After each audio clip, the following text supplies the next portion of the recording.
¿Te ha pasado que no entiendes cuando te hablan en inglés? ¿O que por más que practiques, no tienes fluidez en el idioma? ¿Te desmotivas y piensas que el inglés no es para ti? La realidad es que en las instituciones de inglés nunca nos enseñan ni nos van a enseñar las formas para que aprender inglés sea mucho más fácil, rápido y sobre todo efectivo. Desafortunadamente, hoy en día las escuelas solamente quieren retener a los alumnos para que no desarrollen por completo todas las habilidades que se requieren para aprender inglés. ¿Y por qué? Simplemente porque entre más tiempo esté el alumno en la escuela, más va a pagar. Incluso lo hacen para ofrecerte cursos que se supone que ya deberían estar incluidos en el programa que te ofrecieron desde un inicio.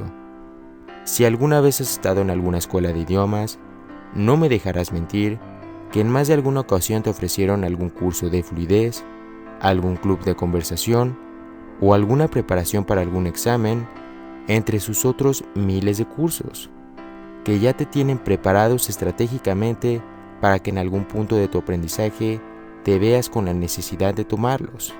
Y seguramente las instituciones que verán este video estarán en contra mía, y me da igual, porque como profesor de inglés, uno está cansado de que el sistema se repita una y otra vez, y todo con el fin de sacarle más dinero al alumno.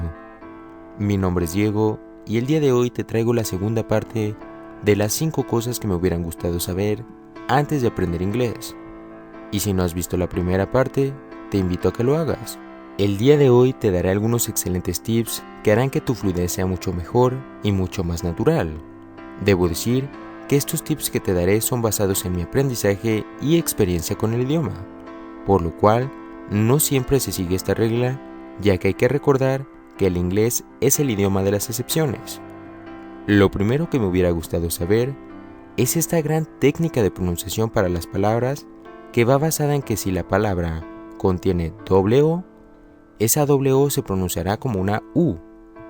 Por ejemplo, book, moon, school, cook, look, etc. Piensa en alguna palabra y casi te puedo asegurar que la doble O siempre sonará como una U. Pero claro, también existen algunas excepciones, como es el caso de la palabra door. Otra es que si la palabra contiene EA, esa EA se pronunciará como una I. Por ejemplo, tea, eat, meet, beach, clean, etc. Otra es que si la palabra contiene doble E, esa doble E se pronunciará como una I. Por ejemplo, see, cheese, meat, need, sick, etc. Otra es que si la palabra termina con IRE, ese IRE se pronunciará como ire. Por ejemplo, tire, fire, retire, expire, hire, etc. Otra es que si la palabra termina con LE, ese LE se pronunciará como O. Por ejemplo, apple, table, etc. Como lo mencioné anteriormente, pueden haber algunas excepciones con las palabras, pero la mayoría del tiempo, esa es su pronunciación correcta. Lo segundo que me hubiera gustado saber es esta técnica de fluidez de la que hablé en la anterior parte y que ahora la extenderé un poco más, ya que en realidad hablé muy poco sobre ella. Esta técnica, conocida como los link sounds, es la unión de sonidos entre palabras, es decir, siempre vamos a tener una conexión con los sonidos de las palabras que estemos utilizando. Por ejemplo, si tenemos una palabra que termina con una consonante y la siguiente palabra que tenemos empieza con la misma consonante, como es el caso de class y schedule, lo único que vamos a hacer es que en vez de hacer una pausa entre las palabras, como class, schedule, simplemente vamos a alargar el sonido de la última consonante. Entonces quedaría como class schedule. Como ves, queda mucho más natural y más cómodo a la hora de pronunciar. Esto aplica igual si tuviéramos una vocal al final y la misma vocal al inicio de la siguiente palabra. Ahora, la siguiente técnica es muy fácil. Solamente trata de unir consonantes con vocales. Por ejemplo, beautiful, consonante, eyes, vocal. Y lo que hacemos es unirlos y hacerlos un solo sonido. Entonces quedaría como beautiful eyes. Si no te sale, puedes practicar el primer sonido como por ejemplo beauty y después el segundo, full eyes.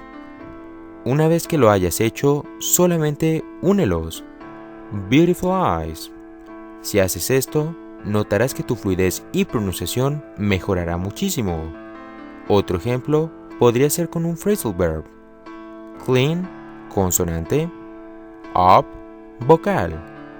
Solamente queda unirlos y hacerlos un solo sonido. Entonces quedaría como clean up. ¿Lo ves? Es muy fácil.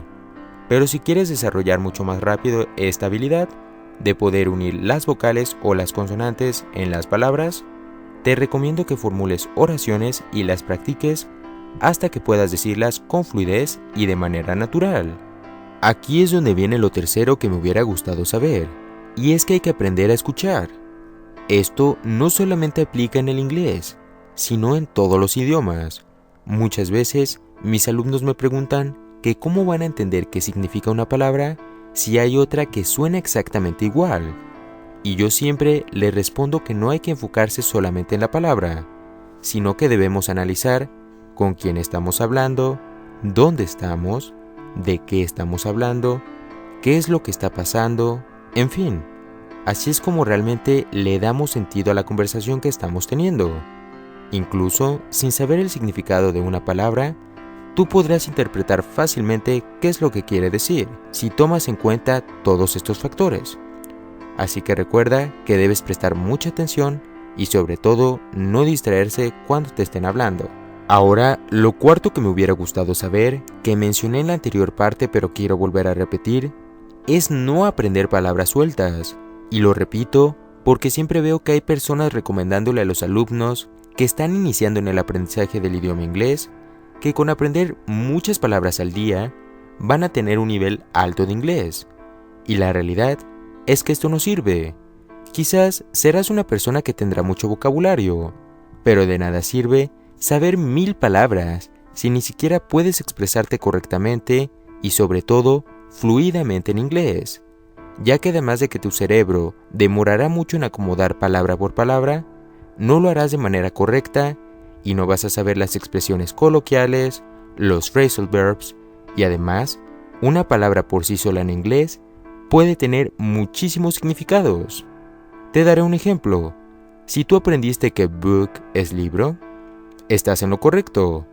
¿Pero acaso también aprendiste que book significa reservar?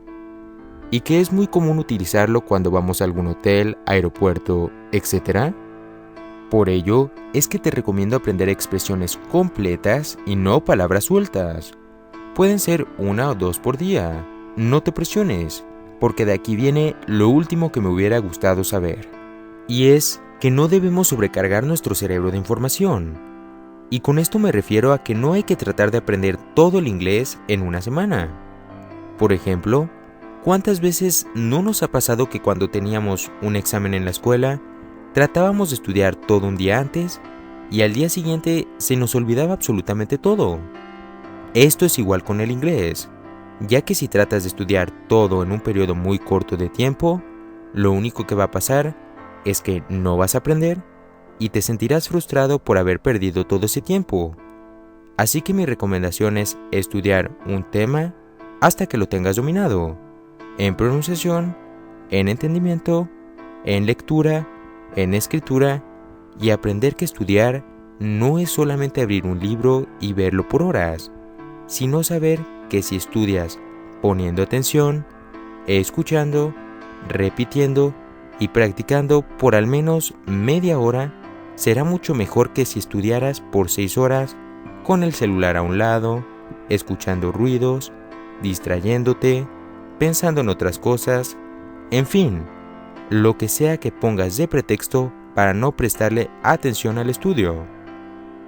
Ahora, como recomendaciones extra en base a mi experiencia e investigaciones, te recomiendo que no estudies cuando estés aburrido, ya que lo único que hará esto es que veas el estudio como algo cansado y sin sentido. Es mejor que te tomes media hora o una hora en hacer otras cosas para no crear esta negatividad hacia el estudio. Otra cosa que te recomiendo es irte a un lugar tranquilo, ya que si hay ruidos en tu casa o en el lugar en el que estés, tu cerebro no va a concentrarse al 100% y esto lo único que hará es que no estudies eficientemente. Igual, si estás en tu cuarto, puedes avisarle a tus padres o a las personas que estén contigo que no te interrumpan, ya que está comprobado que al cerebro le toma 15 minutos en alcanzar el 100% de su capacidad para concentrarse en las cosas. Lo último que voy a mencionar y lo más importante es mantener tu celular apagado y fuera del cuarto o área del trabajo en el que estés. Y quizás suene algo exagerado, pero está comprobado por varios científicos que las personas tienden a distraerse cuando ven su teléfono apagado o lo ven cerca de ellos. Por ello, es muy importante mantenerlo fuera o al menos fuera de tu vista. Es importante que esa media hora o esa hora que le des a tu estudio puedas dedicarle el 100% de tu atención. Te aseguro que con todo esto que te he dado, es la clave para que tu estudio sea eficaz y exitoso. Eso sería todo por el día de hoy. Por favor te pido que compartas este video y lo hagas viral, para que así como tú, los demás puedan cambiar su vida teniendo un mejor estudio con mejores resultados. También te pido dejar tu like y comentar qué tal te ha parecido el video. Y si es que aún no estás suscrito, te invito a que lo hagas y actives la campanita de notificaciones para que no te pierdas ninguna clase. Muchas gracias por ver y te deseo un excelente día.